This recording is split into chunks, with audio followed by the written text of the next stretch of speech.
And we are following major breaking news out of college athletics where the Big Ten is now expanding west. USC and UCLA planning to leave the Pac-12 for the Big Ten as early as 2024. That is the latest, according to our Matt Norlander, who confirmed the news for us this afternoon.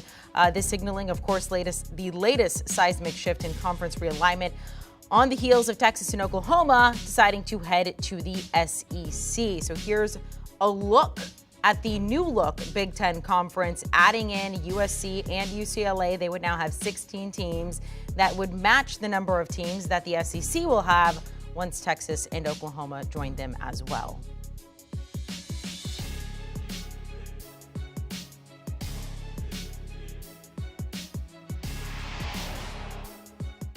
Let's welcome in two of our experts who are in Los Angeles right now, the place to be apparently for the Elite 11 Day 3. We have Josh Pate and Bud Elliott there. Josh, I want to start with you. I mean, did the rumor mill start to heat up when this news started to trickle down on social media? What was the vibe out there?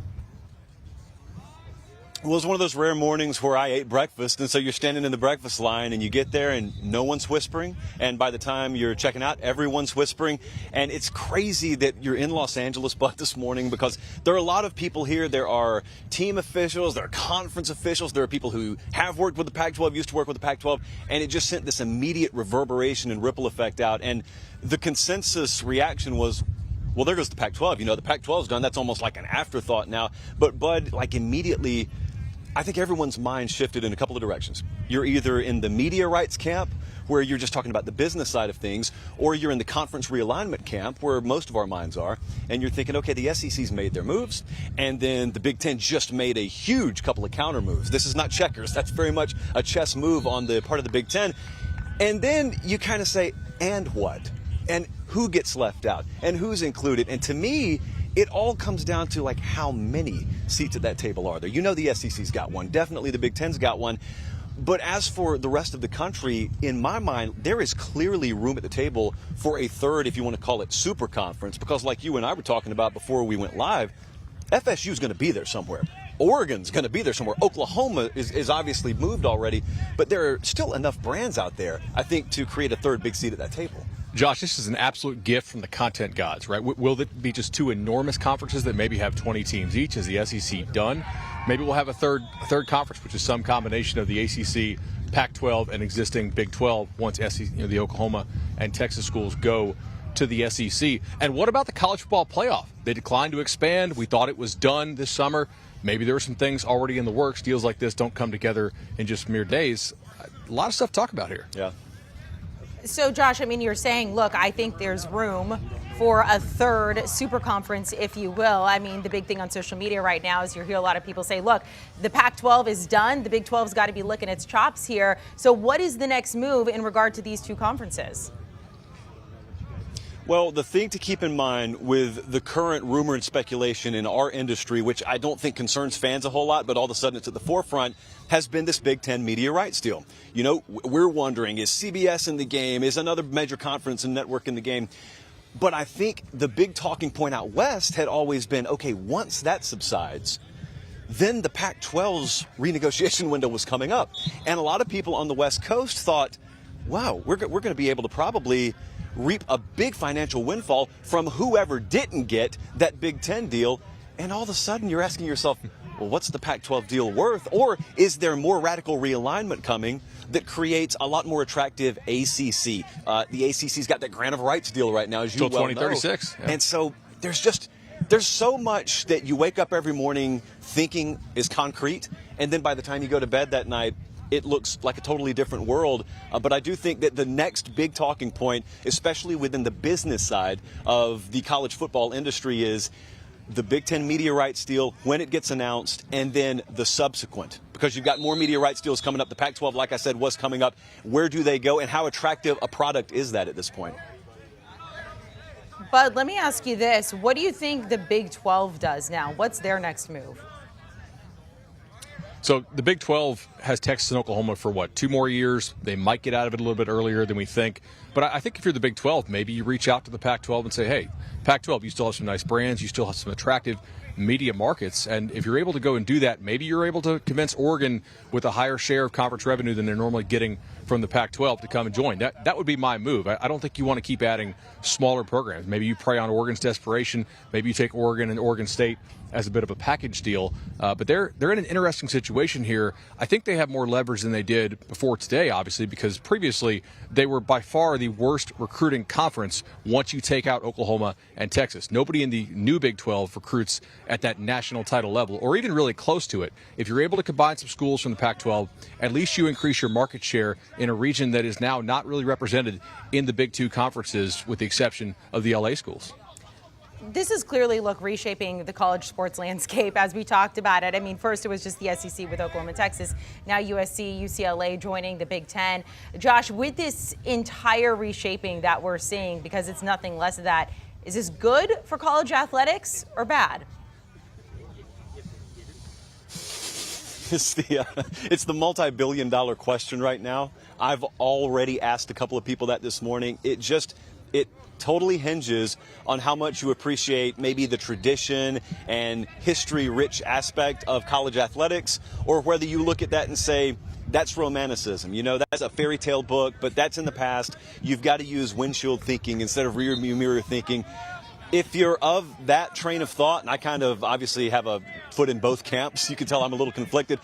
I would love for there to have been a world where everything just stays the same for about 10 years. It seems like that never happens in college athletics.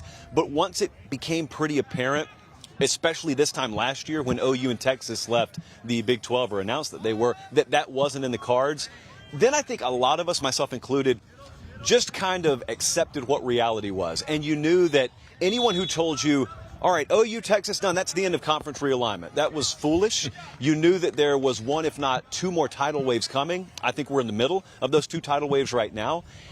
And wherever we finally rest, what I hope is that there is enough of the fabric that, people like me grew up loving about the sport. I hope that there's enough of that we still look at the college football product in 2030.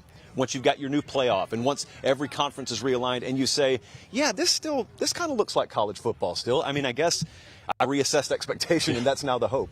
I really don't think that the number is going to be 30, right? We need some teams that are willing to sign up and take losses. So if you think about this, if you're in Arkansas and you're playing an SEC-only schedule from now on, if they were to go into a super conference model like that, what are you finishing every year? 4-8? That's really not fun. There will always be teams that are willing to bet on themselves, take a check, and take some losses. So I do think that there's a lot more moves coming here. I really don't see us ending up at just 30. Let me ask you guys this. Obviously, you're out there at 11:11 right now. We are talking to you about that later today. We've been catching in with you every day. I want to talk about what this means for recruiting, and then especially when it comes to these two schools, because you saw guys at USC, obviously Lincoln Ryland, Caleb Williams going there, and it seemed a much easier path for them. And to get these guys to come over to USC, hey, look, we're going to own the Pac-12. We're going to get to the playoff at some point there. But for these schools, how does this impact their recruiting? I think it only helps USC and UCLA's recruiting. Now, while it is true that they're not going to be as close to their parents, and they'll probably be pretty high in their Sky Miles accounts if this thing goes through, if they want to watch their kids play road games. What's the alternative? You really can't stay in LA if you want to play in a real major conference now once USC and UCLA leave the Pac-12, pending its new alignment. And they're going to get a lot more money out of this deal. The Big Ten laps the Pac-12 in terms of funding, and UCLA definitely needs that. USC has quite a bit of cash on hand already, but I think it only helps Lincoln Riley and Chip Kelly in recruiting. Josh Pate, I want to knock that same question over to you. Well, my big question, really, when the SEC made their move and the Big Ten, whether they had made moves or not, had a new media rights deal coming up.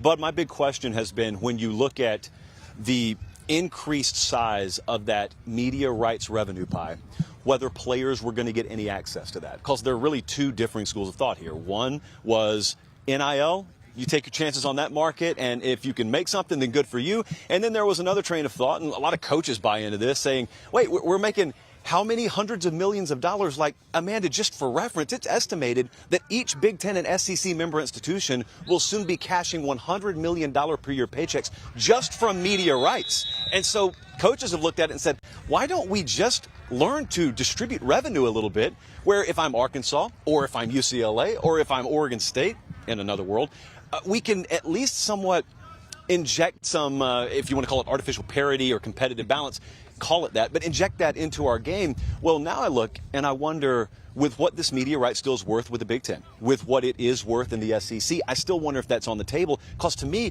one of the only plays out there to counter the, as Bud said, massive recruiting advantage you have now as being part of the Big Ten and the SEC is if someone gets creative and they enter into a new media rights deal of their own. Let's just call it a third super conference. And this is way out there thinking, I admit that. But if there is a world where a media partner and that other conference agree to do something that maybe the Big Ten and the SEC aren't willing to do, and that is enter into revenue sharing, that may be the only logical counter I could see at this point. Because if it's just apples to apples, Bud's right. There is no counter. It's just game over. It's just checkmate. Josh Pate, but Elliott, we appreciate it. I know this is not what you woke up this morning and thought you were going to be doing there at the Elite 11 finals, so we appreciate you guys hopping on with us with all of your insight into this breaking news. Again, USC, UCLA headed to the Big Ten as early as 2024. Those are our partners there at 24/7 Sports. I also want to mention Josh Pate, of course, his very popular show, Late Kick with Josh Pate, a new episode coming down this afternoon. Make sure to check it out.